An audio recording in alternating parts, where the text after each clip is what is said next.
কেরালায় মুন্নার সাইট সিনের একটা অন্যতম আকর্ষণ ছিল আমাদের কাছে টাইগার কেভ। এটা একটা শর্ট ট্রেকও বলা যেতে পারে।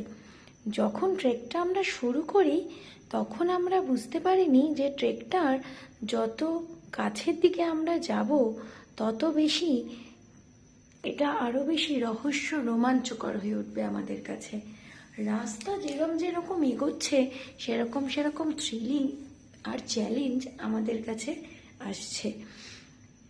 খুব কঠিন রাস্তা ছিল, খুব পুরো টোটাল কভার করে ভিডিও আমি করতে পারিনি।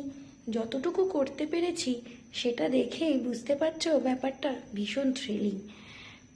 এই যে ন্যারো স্পেসটা, এখান থেকে ভেতরে যাওয়াটা ছিল সব থেকে বেশি ডিফিকাল্ট। আর ওই যে বাকি আমাদের টিম পার্টনাররা অলরেডি সেখানে ঢুকে গেছে। তারপর ধীরে ধীরে আমরাও ঢুকলাম। এবার এলো ফেরার পালা।